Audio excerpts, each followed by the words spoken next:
ಸ್ನೇಹಿತರೆ, ಈ ವಿಡಿಯೋನ 5-6 ಜನ ಲೈಕ್ ಮಾಡಿದ್ರೆ ಸಾಕು, ನಾನು ಸಾರ್ಥಕ ಅನ್ಕೊಂತೀನಿ. ಯಾಕೆಂದರೆ ಈ ಮಾತುಗಳನ್ನು ನನ್ನ ಹೃದಯಾಂತರಾಳದಿಂದ ನಾನು ಹೇಳ್ತಾ ಇದ್ದೀನಿ. ಇದು ಕೆಲವರಿಗೆ ಸಮಾಧಾನಗೊಳಿಸಿದ್ರೆ ಸಾಕು, ನನ್ನ ಉದ್ದೇಶ ಈಡೇರಿದೆ ಅಂತ ಅನ್ಕೊಳ್ತೀನಿ. ಕಾರಣ, ಈ ವಿಡಿಯೋನ ಕೆಲವು ಪುರುಷರಿಗಾಗಿ ನಾನು ಮಾಡ್ತಾ ಇದ್ದೀನಿ.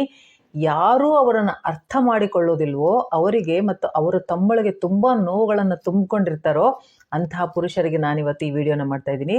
ಕೆಲವು ಪುರುಷರು ಎಷ್ಟೊಂದು ಭಾವನೆಗಳನ್ನು ಹತ್ತಿಕ್ಕಿಕೊಂಡಿರ್ತಾರೆ ಅಂದರೆ, ತಮ್ಮ ಜವಾಬ್ದಾರಿಗಳನ್ನು ಈಡೇರಿಸ್ತಾ ಹೆಗಲ ಮೇಲೆ ಒತ್ತುಕೊಂಡು ತಮ್ಮ ಇಡೀ ಜೀವನದ ಭಾವನೆಗಳನ್ನು ಅವರು ಬಲಿ ಕೊಟ್ಟಿರ್ತಾರೆ. ತಮಗೂ ಒಂದು ಲೈಫ್ ಇದೆ, ತಮಗೂ ಭಾವನೆಗಳಿದೆ, ನಮ್ಮನ್ನು ಅರ್ಥ ಮಾಡಿಕೊಳ್ಳೋರು ಯಾರಾದರೂ ಇರಬೇಕು ಅನ್ನೋ ಭಾವನೆಗಳನ್ನು ಮನಸ್ಸಲ್ಲೇ ಇಟ್ಟು ಒದ್ದಾಡ್ತಾ ಇರುವಂಥ ಪುರುಷರು ತುಂಬ ಜನ ಇದ್ದಾರೆ. ನಿಜ ಹೇಳಬೇಕು ಅಂದರೆ, ಒಬ್ಬ ಪುರುಷ ಎಲ್ಲರ ಎಮೋಷನ್ಸನ್ನು ಅರ್ಥ ಮಾಡ್ಕೊಳ್ತಾನೆ, ಕೇರ್ ಮಾಡ್ತಾನೆ, ಕನ್ಸರ್ನ್ ತೋರಿಸ್ತಾನೆ, ಎಲ್ಲರ ಬಗ್ಗೆನೂ ಯೋಚಿಸ್ತಾನೆ. ಆದರೆ ಯಾರ ಹತ್ರನೂ ನಾನು ಈ ಥರ ಅಂತ ಹೇಳ್ಕೊಳ್ಳೋದಿಲ್ಲ. ಹಾಗಾಗಿ ಅಂತಹ ಎಲ್ಲ ಮಹಾನ್ ಪುರುಷರಿಗಾಗಿ ಈ ವಿಡಿಯೋ ಮೂಲಕ ನಾನು ಧನ್ಯವಾದಗಳನ್ನ ಹೇಳ್ತಾ ಇದ್ದೀನಿ.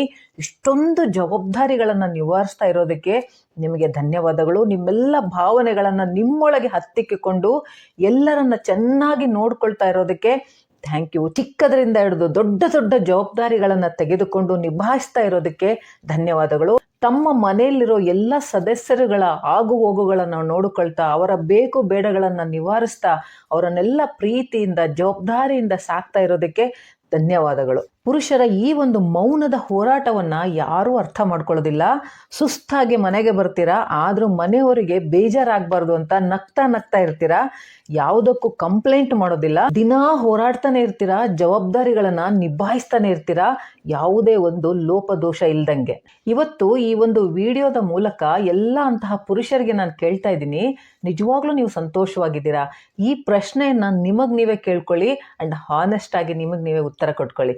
ಇಲ್ಲ ಅಂತ ನಿಮಗೆ ಅನ್ಸಿದ್ರೆ ಇಟ್ಸ್ ಓಕೆ, ತಲೆ ಕೆಡ್ಸ್ಕೋಬೇಡಿ. ನಿಮ್ಮ ನೋವಿಗೆ, ನಿಮ್ಮ ಒಂದು ಸ್ಟ್ರಗಲ್ಸ್ಗೆ ಒಳ್ಳೆ ದಿನಗಳು ಬಂದೇ ಬರುತ್ತೆ, ಖಂಡಿತ ಬರುತ್ತೆ. ನೀವು ಕೂಡ ಮನುಷ್ಯರೇ, ಬರೀ ದುಡಿಯುವ ಜವಾಬ್ದಾರಿಗಳನ್ನು ನಿಭಾಯಿಸುವ ಯಂತ್ರಗಳಲ್ಲ. ನಿಮ್ಮ ಭಾವನೆಗಳು ಕೂಡ ನಿಜ, ಎಲ್ಲರ ಹಾಗೇನೆ ನಿಮಗೂ ಭಾವನೆಗಳಿರುತ್ತೆ. ಸದಾ ನಿಮ್ಮನ್ನ ಬೇರೆಯವರೊಂದಿಗೆ ಹೋಲಿಕೆ ಮಾಡಲಾಗತ್ತೆ. ಹೊರಗಿನ ಪ್ರಪಂಚದಲ್ಲಿ ಕಾಂಪಿಟೇಷನ್ನು ತುಂಬ ಫಾಸ್ಟ್ ಆಗಿ ಮಾಡ್ತಾನೆ ಇರ್ತೀರಾ. ಸಮಾಜದ ಕೆಲವು ವ್ಯವಸ್ಥೆ ನಿಮ್ಮನ್ನ ಸದಾ ಚಾಲೆಂಜಸ್ ಕೊಡ್ತಾನೆ ಇರುತ್ತೆ. ಇದೆಲ್ಲದರ ಮಧ್ಯೆ ನಿಮ್ಮದೇ ಆದ ಕೆಲವು ಕನಸುಗಳು ಎಲ್ಲೋ ಬಲಿಯಾಗ್ಬಿಟ್ಟಿರುತ್ತೆ, ಎಲ್ಲೋ ಕಳೆದು ಹೋಗ್ಬಿಟ್ಟಿರುತ್ತೆ. ಬಟ್ ಆಗಾಗ ಸ್ವಲ್ಪ ವಿಶ್ರಾಂತಿ ತೆಗೆದುಕೊಳ್ಳಿ, ವಿರಾಮ ತೆಗೆದುಕೊಳ್ಳಿ. ನಿಮ್ಮ ಜೊತೆ ನೀವೇ ಕೂತ್ಕೊಂಡು ಥಿಂಕ್ ಮಾಡಿ, ನಿಮಗೆ ಏನು ಬೇಕು ಅಂತ. ನಿಮ್ಮ ಮನಸ್ಸಿಗೆ ಖುಷಿ ಆಗುವಂತಹ ಕೆಲಸಗಳನ್ನು ನೋಡಿ, ನಿಮ್ಮ ಒಂದು ಆತ್ಮಕ್ಕೆ ಖುಷಿ ಕೊಡುವಂತಹ ಕೆಲಸಗಳನ್ನು ದಯವಿಟ್ಟು ಮಾಡಿ. ಹಾಗೆಯೇ ನಿಮ್ಮೊಳಗಿನ ಭಾವನೆಗಳನ್ನು ಬೇರೆಯವರೊಟ್ಟಿಗೆ ಹಂಚಿಕೊಳ್ಳಿ. ಎಲ್ಲವನ್ನ ಒಳಗೆ ತುಂಬಿಕೊಂಡಿದ್ರೆ ಮನಸ್ಸು ತುಂಬ ಭಾರ ಆಗ್ಬಿಡುತ್ತೆ. ಒಂದು ಮಾತನ್ನ ನೆನ್ಪಿಟ್ಕೊಳ್ಳಿ, ಇದು ತುಂಬ ಸ್ವಾರ್ಥದ ಪ್ರಪಂಚ. ಎಲ್ಲರೂ ನಿಮ್ಮಿಂದ ಎಕ್ಸ್ಪೆಕ್ಟ್ ಮಾಡ್ತಾನೆ ಇರ್ತಾರೆ, ಮನೆ ಒಳಗಿರೋರು, ಮನೆ ಹೊರಗಿರೋರು. ಏನು ಬೇಕು ಏನು ಬೇಡ ಅನ್ನೋದನ್ನ ನಿಮಗೆ ಯಾವತ್ತೂ ಯಾರೂ ಕೇಳೋದಿಲ್ಲ. ಹಾಗಾಗಿ ನೀವೇ ನಿಮ್ಮ ಭಾವನೆಗಳನ್ನ ಅಕ್ಸೆಪ್ಟ್ ಮಾಡ್ಕೊಳ್ಳಿ. ಆದ್ರೆ ನೀವೇನ್ ಮಾಡ್ತೀರಾ, ನೀವೇನ್ ಅನ್ಕೋತೀರಾ, ನಿಮ್ಮ ಯಾವ ಭಾವನೆಗಳನ್ನ, ನಿಮ್ಮ ಎಮೋಷನ್ಸ್ ನೀವು ಹೇಳ್ಕೊಳ್ಳೋದಿಲ್ಲ. ಯಾಕೆಂದ್ರೆ ನನ್ನನ್ನು ಹೇಳ್ಕೊಂಡ್ಬಿಟ್ರೆ, ನನ್ನನ್ನ ವೀಕ್ ಅಂತ ಅನ್ಕೊಂಡ್ಬಿಟ್ರೆ, ಇವನೆಂತ ಗಂಡಸು ಅಂತ ಅನ್ಕೊಂಡ್ಬಿಟ್ರೆ ಅಂತ ಒಂದು ಹಿಂಜರಿತ ನಿಮ್ಗೆ ಇದ್ದೇ ಇರುತ್ತೆ. ಬೇಕು ಪುರುಷ ಅಂದ ಕೂಡಲೇ ಬರೇ ಭಾವನೆಗಳೇ ಇಲ್ಲದೇನೆ ಬರೀ ಜವಾಬ್ದಾರಿಗಳನ್ನು ನಿಭಾಯಿಸೋದು. ನಿಮಗೂ ಒಂದು ಮನಸ್ಸಿದೆ, ಅದರಲ್ಲೂ ಭಾವನೆಗಳಿದೆ ಅಂತ ನೀವು ತಿಳಿಸ್ಬೇಕು. ಲೈಫು ತುಂಬಾ ಶಾರ್ಟ್ ಸ್ನೇಹಿತರೆ, ನಾಳೆ ಏನಾಗುತ್ತೋ ಗೊತ್ತಿಲ್ಲ. ಸೊ ಹಾಗಾಗಿ ತುಂಬ ಸ್ಟ್ರೆಸ್ಸನ್ನು, ತುಂಬ ಪ್ರೆಷರನ್ನು, ತುಂಬ ರೆಸ್ಪಾನ್ಸಿಬಿಲಿಟಿಯನ್ನು ಅಲ್ಲೇ ಕಳೆದು ಹೋಗಬೇಡಿ. ಮನಸ್ಸನ್ನು ಯಾವಾಗಲೂ ಭಾರವಾಗಿ ಇಟ್ಕೊಳಕ್ಕೆ ಹೋಗಬೇಡಿ. ಎಷ್ಟೋ ಸರಿ ನೀವು ಜೊತೆಗಿದ್ರೇ ಸಾಕು, ಅದೇ ಒಂದು ದೊಡ್ಡ ಸಪೋರ್ಟ್ ಅಂತ ಅನ್ಕೊಳ್ಳಿ. ಇಲ್ಲ, ನಾನು ಯಾವಾಗಲೂ ಎಲ್ರಿಗೂ ಕೆಲಸ ಮಾಡ್ತಾನೆ ಇರಬೇಕು, ಜವಾಬ್ದಾರಿಗಳನ್ನು ತಗೊಳ್ತಾನೆ ಇರಬೇಕು, ಹಾಗಾದರೆ ಮಾತ್ರ ನನಗೆ ವ್ಯಾಲ್ಯೂ ಸಿಗೋದು, ಇಲ್ಲ ನಾನು ಸಕ್ಸಸ್ ಆದ್ರೇ ನನಗೆ ಗೌರವ ಸಿಗೋದು ಅನ್ಕೊಂಡು ಜೀವನವನ್ನು ಬರೀ ಸ್ಟ್ರೆಸ್ಸಲ್ಲೇ ದಯವಿಟ್ಟು ಕಳಿಬೇಡಿ. ನಿಮ್ಮ ಹೃದಯ ಕರುಣೆಯಿಂದ ತುಂಬಿದ್ದು, ಮನೆಯವರ ಜವಾಬ್ದಾರಿಯನ್ನು ನಿಭಾಯಿಸ್ತಾ ಒಳ್ಳೆ ಇಂಟೆನ್ಷನ್ ಇಂದ ಎಲ್ಲರನ್ನು ನೋಡ್ಕೊಳ್ತಾ ಇರ್ತೀರಲ್ವಾ, ಖಂಡಿತ ನಿಮಗೆ ಆ ಬೆಲೆ ಇದ್ದೇ ಇರುತ್ತೆ. ಹಾಗಾಗಿ ಸಮಾಜದ ಜೊತೆ ಹೋರಾಟ ಮಾಡಿ ಬೆಲೆ ಗಳಿಸ್ಕೋಬೇಕು ಅಂತ ಏನಿಲ್ಲ. ನಿಮ್ಮನ್ನ ನೀವು ಪ್ರೂವ್ ಮಾಡ್ಕೋಬೇಕು ಅಂತಿಲ್ಲ. ನಿಮ್ಮನ್ನ ನೀವು ಪ್ರೂವ್ ಮಾಡ್ಕೊಳ್ಳಿ, ನಿಮಗೋಸ್ಕರ ಪ್ರೂವ್ ಮಾಡ್ಕೊಳ್ಳಿ. ಪ್ರಪಂಚಕ್ಕೆ ಪ್ರೂವ್ ಮಾಡೋದಕ್ಕೆ ಹೋಗ್ಬೇಡಿ. ಪ್ರಪಂಚಕ್ಕೆ ಪ್ರೂವ್ ಮಾಡುವಂತ ಅವಶ್ಯಕತೆ ಖಂಡಿತ ಇಲ್ಲ. ಜವಾಬ್ದಾರಿಗಳನ್ನ ನಿಭಾಯಿಸ್ತಾ ನಿಮ್ಮನ್ನ ನೀವು ದಯವಿಟ್ಟು ಕಳ್ಕೋಬೇಡಿ.